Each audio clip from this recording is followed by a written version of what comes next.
I'm in a year 2013 Lexus RX350, and the original nav unit is tired and old. It doesn't contain all the modern apps that you find in a new vehicle, CarPlay and Android Auto. So we are going to replace that old unit with a new unit purchased from CarLinkLife. The screen is much larger. It'll sit right here and have all the modern apps that you get in a modern vehicle. Follow along if you want to see how this is done. These are the tools you'll need for the job. I have a towel, 10mm socket, screwdriver, panel remover tools, and a new navigation unit from CarLinkLife. This contains the new screen, instructions, here's a bracket for installation, and all your new cable harnesses. See the link in the description below for all these installation tools, as well as the link to CarLinkLife where you can purchase your own head unit. Use the provided code in the description below to get a discount. In order to replace this infotainment system, we're gonna have to remove a lot of the components you see here. To start, pull off some panels here. You can use your panel remover tools if you'd like, or just use your fingers and pry in this area. This is now loose. Remove your shifter knob by rotating counterclockwise. This is the back side of your center console. There's a number of wires here. We're gonna unplug these. So pull out these connectors. Often you have to just pinch and pull. Pinch and pull. And same at this end. Pull out this harness to disconnect this wire. And the center console is completely free. Set that aside. Remove this panel by pulling. It just snaps off. Same with this side panel. This shifter is going to get in the way of disassembly, so to shift it at this point, you have to push this button here, push that in, and now you can shift. We'll leave it down here. We're now going to have to remove 4 bolts to remove this part of the stereo. 2 bolts are over here in this direction and 2 bolts in this direction. I'm going to give myself some more room on this side and remove the connectors on this panel, pinch and pull to remove these connectors.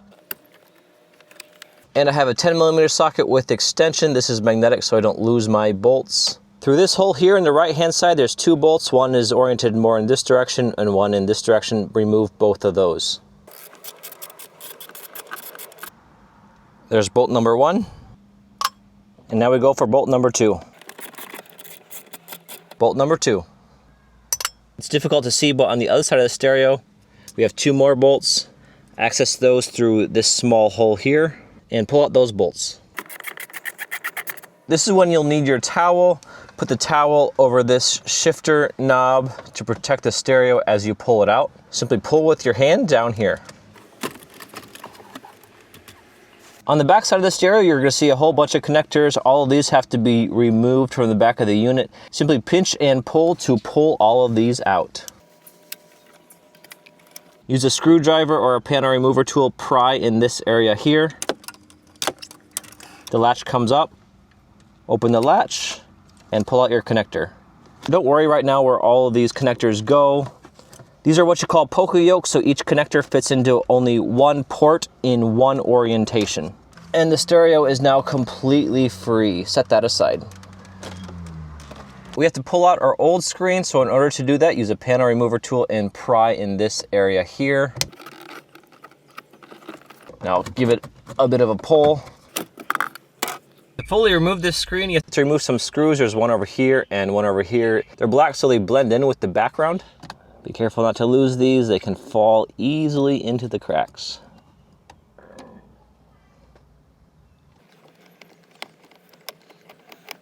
Remove a 3rd Phillips screw right here. And now the screen is loose. Pull it out. On the back side of the screen, remove these 2 connectors, and the screen is now free from the vehicle. And now we have a whole lot of cables through here. These are all of the OEM cables. We can begin now installing the new CarLinkLife system. And we'll begin with this mounting bracket for the new screen that fits in this area here. And this is attached with the original screws that we removed earlier. So let's put this in place. We use the factory screws here to mount this bracket at locations 1, 2, and 3.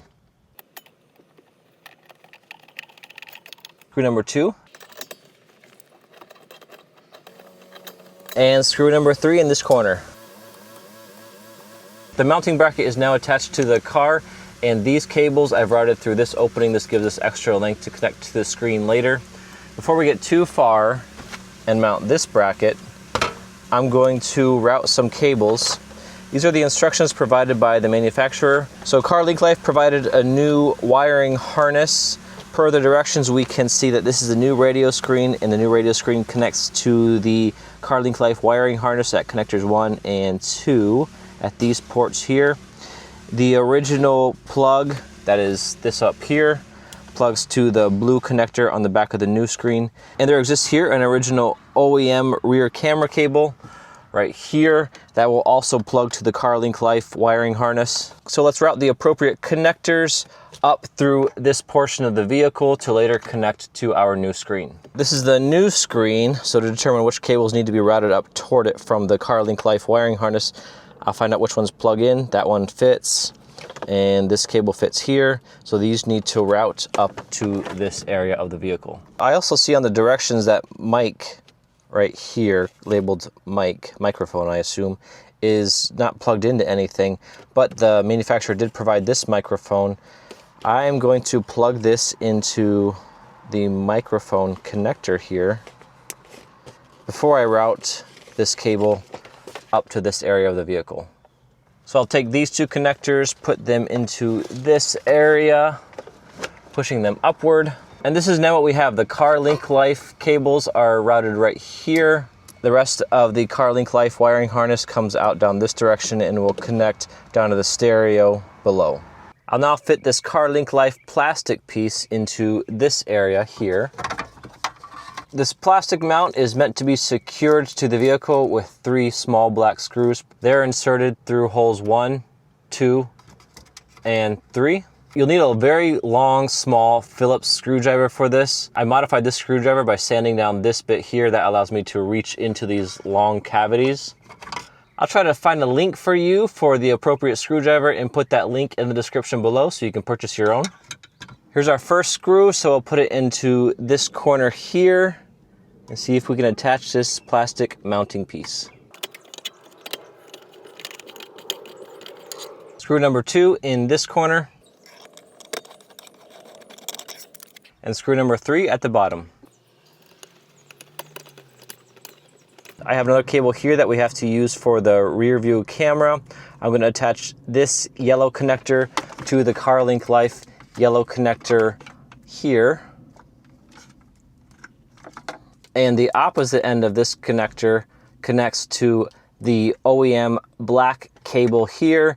This is again for the rear backup camera. And I'm left with 3 connectors up here, 1, 2, 3, to connect to 3 ports on the rear of the new screen, ports 1, 2, 3. I'll make those electrical connections and then attach this screen mechanically to this plastic piece. You can see that these clips 1, 2, 3, 4 mate with these openings 1, 2, 3, 4. The screen is going to lock into those. I will push the screen into place and push it downward to mechanically secure it. But first, let's complete these electrical connections. This cable fits into this port, this one to here, and then the blue to this port here. I'll lift up the screen and lock it into place.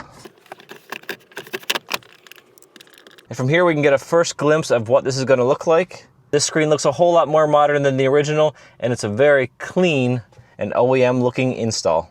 So down here I have my CarLinkLife harness. I have to plug in a number of connectors, but first I'm going to route this microphone cable. You might find a better way to do it, but I'm going to try to squeeze it up into this corner here. You can drill a hole if you want. That's pretty hidden in your dash. Eventually the microphone might sit around here near the driver. The CarLinkLife harness does have some USB ports. I'm not going to use those. You can choose to use them if you want, and you may want to install, in that case, some extenders. But I'm going to put these back here. I might route them through the center console later and provide access to those at a port down here. In the meantime, I'm not going to use them, so I'll hide them away down in this area. We're now ready to complete some connections back to our original stereo. So our towel is back in place to protect the stereo. And we can follow the directions from the manufacturer. We have to use our new cable harness and complete some connections on the back of the stereo. I'll start with this big connector. That connects to the back of the stereo, fits only in this location. Make sure your latch here is up when installing, and then lock down your latch when the cable is fully inserted. This CarLinkLife audio cable plugs into the back of the stereo here. It fits only there. All of these are the original OEM connectors. They either connect to the back ports of the original stereo or onto the opposite ends of the new CarLinkLife wiring harness. Connect this large CarLinkLife cable to your OEM connector and latch that down. And this end of the CarLinkLife wiring harness connects to this OEM connector here. And the remaining OEM connectors plug in wherever they fit on the back of the stereo. This one fits here. A lot of these are color coded, so gray to gray here. All of my connectors are now in place on the back of the stereo. So let's carefully put our stereo back into place. I still don't have my center console back in place, but I can already test the unit and it seems to be working quite well. The screen is very responsive. The audio is working. I did have to configure a few settings to use Android Auto. You have to do the same thing if you're using CarPlay. Those directions are in the user manual. But testing things out, it looks like the system is working quite well and I'm very satisfied with how it looks so far. So I'm going to reassemble everything in this vehicle and then really thoroughly test out and demonstrate to you the capability of this infotainment system. Push the stereo back into place. It looks like the microphone cable routed here is going to work quite well. It's not pinching too much. Going into reverse, you can also test out and see that the rear view camera works. This is the original rear view camera. I think the system allows you to install a new aftermarket if you need to. To get your OEM camera working with this system, you have to configure a few things. I'll show you that a little bit later as well. Let's put the center console back in place. Begin by plugging in the wires on the back side. With all the wires plugged back in, pop the center console back into place. Thread back on the shifter knob. Reassemble the 2 bolts here and 2 bolts here. Reattach these electrical cables. Reattach these 2 panels together and snap to the vehicle. So I made a mistake. I need to reinstall this side panel here. Snap that on before reinstalling my center console fully. And this panel too before reinstalling the center console. So now center console goes into place.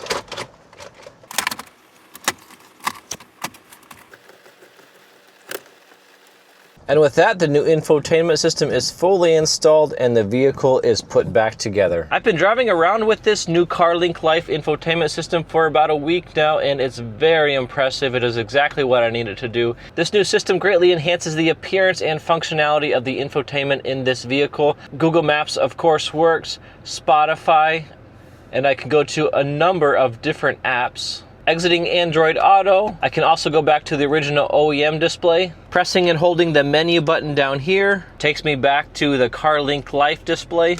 One can toggle views easily. The air conditioner is not functional with the touch display, but it does update the values as I use the manual buttons down here.